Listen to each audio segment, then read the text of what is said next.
रूप के अनुरूप करो। एक एक ग्वाला अंदर जाए, सुंदर वस्त्र पहन पहन कर वापस आने लगा। अब ग्वाले सुंदर बन गए। कन्हैया ने कहा आप क्या चाहते? बोले कन्हैया एक एक माला गले में भी होनी चाहिए। एक सुदामा नाम का माली, सुदामा मित्र भी है, ये माली है। वो राजा कंस के पास फूलों की हार लेकर जा रहा है। कन्हैया ने कहा मामा जी राम राम। कौन? बोले मेरा नाम कृष्ण, मेरे भैया बलराम। ओ बड़ा नाम सुना है आपका, बच्चा बच्चा जानता है आपका नाम। प्रभु क्या चाहते हो? बोले मालाएं। बोले कंस के पास जा रही है। बोले आज की माला मेरे ग्वालों को डाल दो। हाँ, एक एक माला सब ग्वालों में डाल। आगे गए। कन्हैया ने कहा आप बताओ। बोले कन्हैया सब बढ़िया है, माथा सोना पड़ा है, चंदन होना चाहिए। आगे देखा एक उपजा नाम की नारी चंदन की कटोरी में चंदन पीस कर जा रही है। कन्हैया ने अपना परिचय देकर तो सबके माथे पर चंदन लगवा। मथुरा में कन्हैया को सबसे पहली दया कुब्जा पर आई। कन्हैया ने कहा कुब्जा तुम्हारा नाम? बोले मेरा नाम है सुरंधति, मैं बड़ी सुंदर थी एक समय, अब कुरूप हो गई, दुनिया मेरे को कुब्जा कुब्जा करके पुकारते हैं। कन्हैया ने कहा मैया तूने कौन से हाथ से चंदन लगाया? बोले जी हाथ। कन्हैया ने उसका अंगूठा पकड़ा, अंगूठा पकड़ के झटका गया है? जैसे ही झटका कराया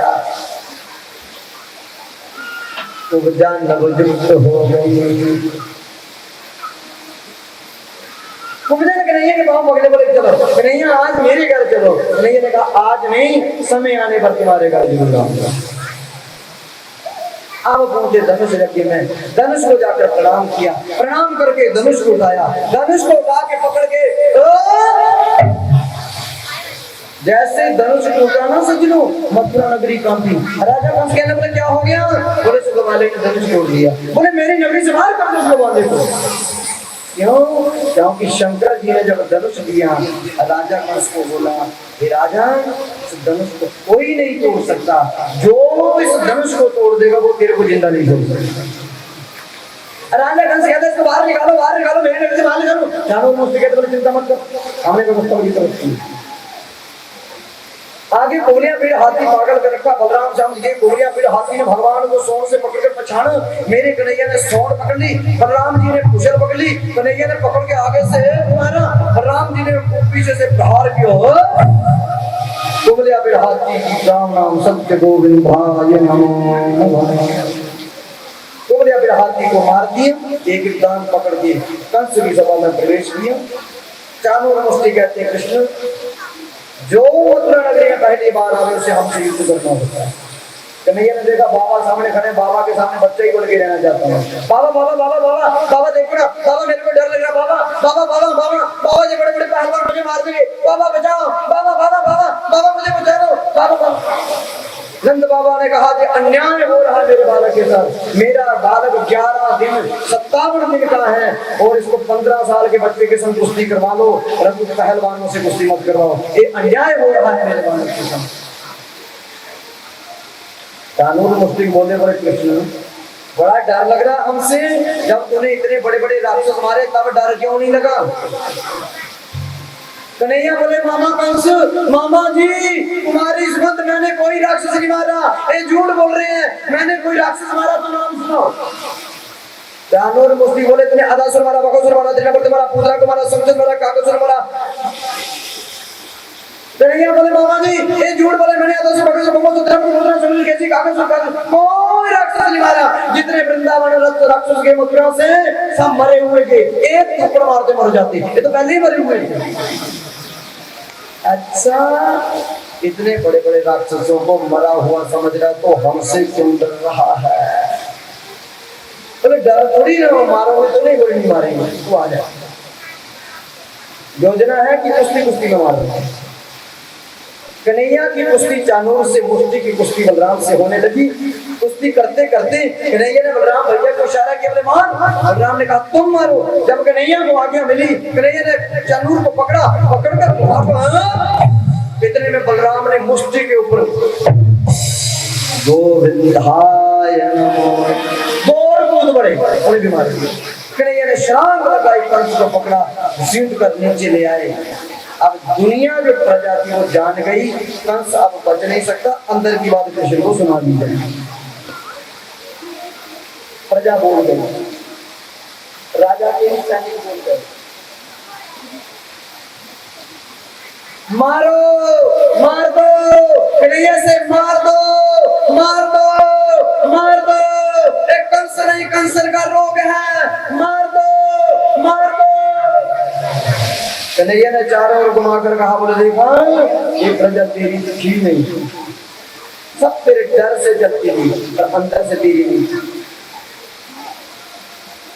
कन्हैया ने हजारों दुनिया के बीच में कंस को पकड़ा, कंस क्षमा मांगने लगा, भगवान घुमाने लगे, देवता खून बरसाने लगे, प्रजा कहे मार दो, मार दो, मार दो, मार दो, मार दो, मार दो। कन्हैया ने पकड़ के घुमाते घुमाते घुमाते गोविंदाय नमो। कंस के मरने पर प्रजा ने कब कृष्ण को हाथों से उठाया, पूरे मथुरा में शोभा यात्रा निकाली, देवताओं ने पुष्प बरसाए। गोविंद गोविंद गायो रे हाँ, राधा के श्याम को मनायो रे। गोविंद गोविंद गायो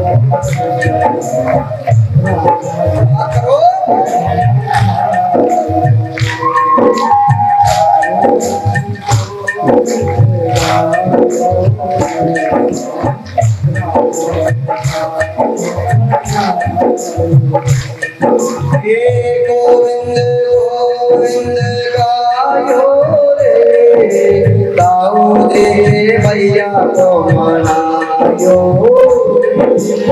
गोविंद गोविंद गायो रे, गाओ जी के भैया को मनायो।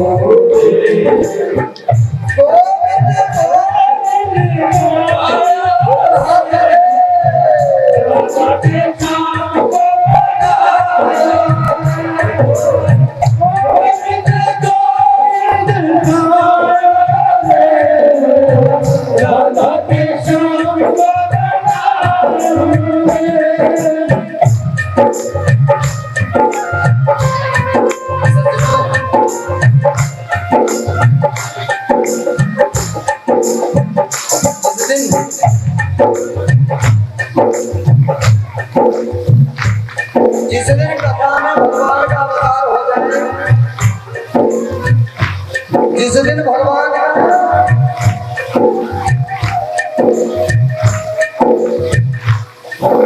भगवान का अवतार हो जाए,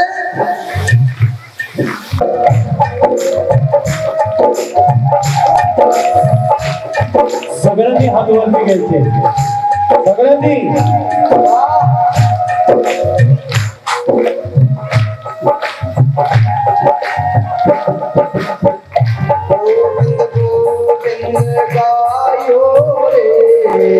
गाओ जी के भैया को मनायो।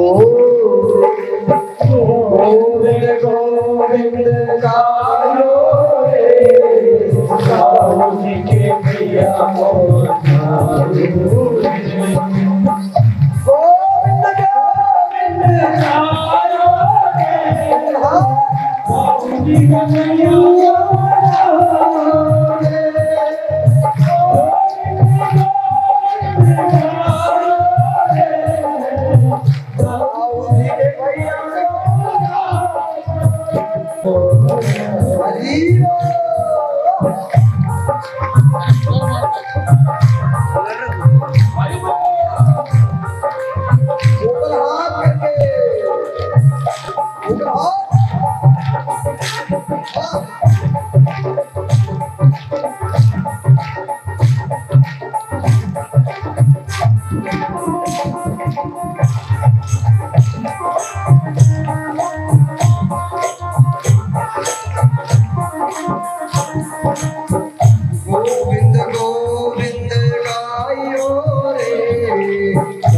जी के भैया को मनायो गोविंद गोविंद गाओ रे गाओ रे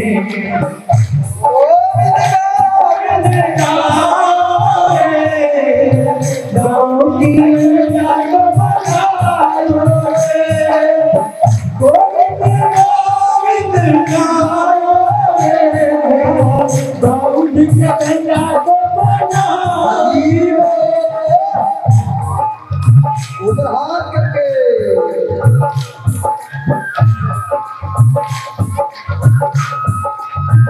सगळ्यांनी हातवरती घ्या सभी भक्तजनों से निवेदन है सब अपने अपने हाथ ऊपर ले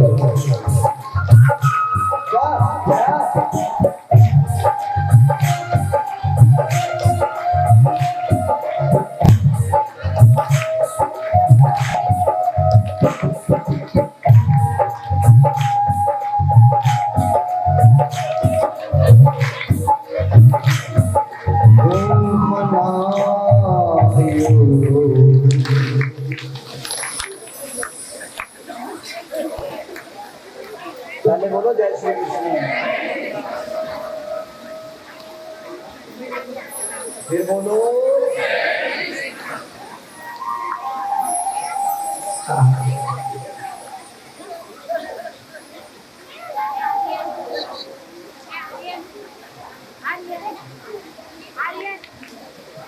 कन्हैया ने उग्रसेन को पुनः राजा बनाया और देवकी वसुदेव को कारागृह से बंद किया। ग्वाल बालों में संदीपनी गुरु के आश्रम में पढ़ने गए। वहां 64 दिन में विद्या का अध्ययन किया। सुदामा नाम के विद्यार्थी के साथ मित्रता की, उसे मित्र बनाया।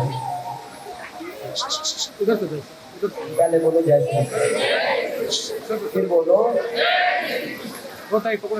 धक्का लागला तुम्ही तरी आम्ही घेणार नाही। जरासंध की 2 पुत्रियां राजा कंस से ब्याही गई थी। दोनों पुत्रियों ने अपने पिता जरासंध को कहा, हम विधवा हो गई, हमें विधवा करने वाला कृष्ण है, इसने हमारे पति कंस को मार दिया। जरासंध को क्रोध आ गया। 23 अक्षरों ने लेकर चढ़ाई की। भगवान ने 17 बार इसको परास्त किया। 18वीं बार इसने 20,000 ब्राह्मणों को बुलाया। ब्राह्मणों को बुलाकर पूजन किया। कहा, ब्राह्मणों मुझे आशीर्वाद दो, अब की बार कृष्ण से जीत कर आऊंगा। पहले आशीर्वाद दिया, फिर पता नहीं क्या हो गया। पकड़ो ब्राह्मणों को, घेरो। 20,000 ब्राह्मणों को पकड़ के कारागृह में बंद करवा दिया। कहा, हे ब्राह्मणों, अगर अब की बार जीत के आया, इतना धन बांटूंगा, जिंदगी में काम नहीं करने की जरूरत है। अगर अब की बार आ गया तो नारियल की तरह बन गया। 20,000 ब्राह्मणों को कैद कर लिया। 23 अक्षरों लेकर मथुरा पर चढ़ाई की। कल कथा सुन चुकी हूं मैं, थोड़ी विस्तार देता हूं। कन्हैया ने कहा, बलराम भैया आ गया। बोले कौन? बोले पुनः आ गया। बोले कौन? बोले जरासंध। बोले अब की बार भी परास्त करेंगे। बोले अब नहीं किया। बोले क्यों? बोले 20,000 ब्राह्मणों को कैद कर दिया, समय से पहले हमें से मार नहीं सकती, ये ब्राह्मणों को मार देगा, उसका पाप हमें लगेगा, ब्राह्मणों का पाप हमें लगेगा। बोले क्या करें? बोले ब्राह्मणों की रक्षा के लिए मथुरा नगरी से भाग जाएंगे। बलराम जी ने कहा, कैसे भागे? दुनिया हमें बदनाम कर देगी, दुनिया कहेगी रण छोड़। कन्हैया ने कहा, पहले कौन से झंडे लहरा रहे हैं हमारे, पहले भी बदनाम है। सारी दुनिया कहती है माखन चोर, माखन चोर। अब रण छोड़ कहते हैं, पहले माखन चोर कहते हैं, रण छोड़ कहते हैं। मुझे ब्राह्मणों की रक्षा करनी। जरासंध 23 अक्षरों सेना लेकर पीछे लगा।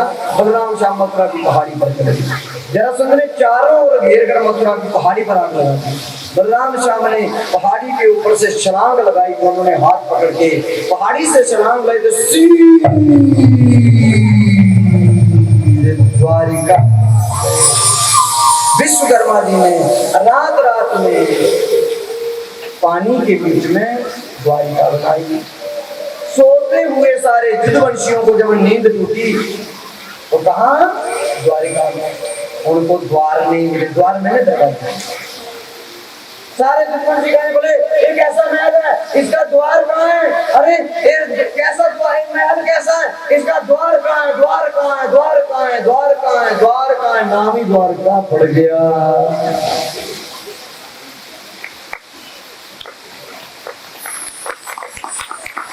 इसका नाम द्वारका। द्वार द्वार कहाँ? द्वार कहाँ है?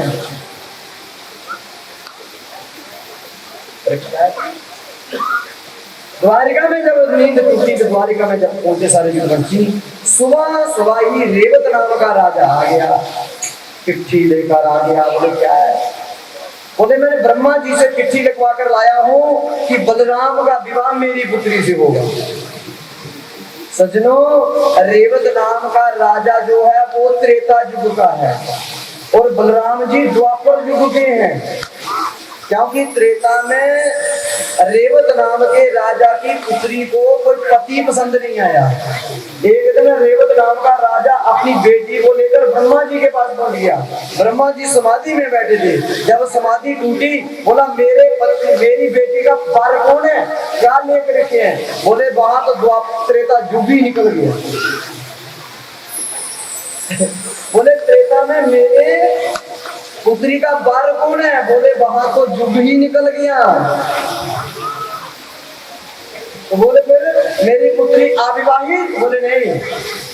ब्रह्मा जी ने चिट्ठी लिखी, द्वारिका में ऐसे ऐसे जब भगवान कृष्ण आएंगे, बलराम कृष्ण के भाई बलराम के संग तेरी पुत्री का रिश्ता जोड़ता हूं। पहले बोलो जय श्री कृष्ण। सतयुग के लोग पता कितने लंबे होते हैं? बोलो 21 हाथ लंबे, त्रेता के लोग 14 हाथ लंबे, द्वापर के लोग 7 हाथ लंबे और कलयुग के लोग 2.5 हाथ लंबे होते हैं। रेवती त्रेता युग की है और रेवती की हाइट है 14 हाथ लंबी और बलराम की हाइट है 7 हाथ लंबी, माने बलराम जी से दुगनी लंबी। बलराम जी जब विवाह करने गए ना जी, पहले बोलो जय श्री कृष्ण। जब विवाह करके आए, रास्ते में आ रहे थे तो कन्हैया ने बोला, बोले भैया, बलराम भैया? बोले हाँ। बोले बड़ी बहू बड़े भाग। बलराम जी को अच्छा नहीं लगा क्योंकि मेरी पत्नी मुझसे दुगनी लंबी है। कन्हैया 5 मिनट में फिर बोले भैया? बोले हाँ। बड़ी बहू बड़े भाग। बलराम जी को फिर अच्छा नहीं लगा। कन्हैया फिर भैया? बोले हाँ। बड़ी बहू बड़े भाग। बलराम जी को क्रोध आया, बलराम जी भल्ला लेकर तो चलते ही। बलराम जी ने भल्ला मारा रेवती के ऊपर, रेवती के सिर पर जब भल्ला बजा, रेवती 7 हाथ तोड़ती हुई 14 की 7 करती। रेवती ने छलांग लगाई 10 फुट आगे। बोले हे भगवान, अच्छा पटा लगा कर लाए ब्रह्मा जी से, ये कैसा पति, घर भी नहीं पहुंचने दिया, रास्ते में पिटाई शुरू। ऐसा डर बैठ गया जिंदगी भर। रेवती बलराम जी से 10 फुट दूर रही। आपने देखा होगा राधा के संग श्याम, सीता के संग राम, शंकर जी के संग पार्वती और बलराम जी सिंहासन पर, रेवती दरवाजे के पीछे। कभी देखना बलराम जी का मंदिर? बोले अच्छी चिट्ठी लिखवा कर लाए, रास्ते में पिटाई शुरू कर दी। कन्हैया ने कहा अब हमारा भी ब्याह होना चाहिए, होवे कैसे? रिकॉर्ड बड़ा सुंदर है ना। अच्छा रिकॉर्ड हो तो विवाह भी जल्दी होता है, रिकॉर्ड खराब कर दो तो विवाह भी नहीं होता। तो सज्जनों ऐसी बात नहीं, हमारे कन्हुआ ने तो 16,108 विवाह किया। एक विवाह का आनंद आप लोग कल ले चुके हैं। पहले बोलो जय श्री कृष्ण। अच्छा कन्हैया ने कितने विवाह किए? 16,000। मेरे कोई सुनाई नहीं दे रहा क्या? 16,000 तो सारे विवाह करवाने हैं।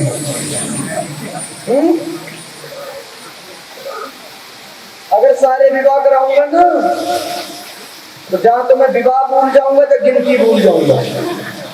एक काम आप करो, एक मैं करता हूँ, विवाह वाला काम हो सकता है। एक कन्हैया ने विवाह किया रुक्मणी के संग। किसके संग? आप कौन सा काम करोगे? शादी करवाओगे या गिनती करोगे? बोलो, गिनती करोगे? एक विवाह हुआ रुक्मणी के संग। आदरणीय सुखदेव जी महाराज वर्णन करते एक सत्राजीत नाम का राजा था। राजा के पास एक मणि थी जो 10,000 किलो सोना देती थी। एक दिन सत्राजीत राजा मणि को गले डालकर कृष्ण से मिलने गया। कृष्ण ने कहा, राजा जितना सोना चाहिए ले जाना, ये मणि मेरे को दे दे। सत्राजीत ने मना कर दिया, मैं मणि नहीं दूंगा। सत्राजीत वापस चला गया। सत्राजीत का भाई प्रसेन एक दिन गले में मणि डालकर घूम रहा था जंगल में। शेर ने मणि देखी। शेर ने राजा सत्राजीत के भाई पर हमला कर दिया, प्रसेन को मार दिया। प्रसेन को मार के वो सूर्य की दी हुई मणि अपने गले में डालकर शेर जंगल में घूमने लगा। मणि की परछाई जामावंत की गुफा पर पड़ी। जामावंत ने देखा प्रकाश बड़ा सुंदर आया। जामावंत गुफा से बाहर निकले, शेर पर हमला किया, शेर मार दिया। मणि लेकर जामावंत गुफा में प्रवेश कर गए। और सज्जनों, सत्राजीत राजा ने सारी दुनिया में प्रचार कर दिया, कृष्ण ने मेरे से मणि मांगी, मैंने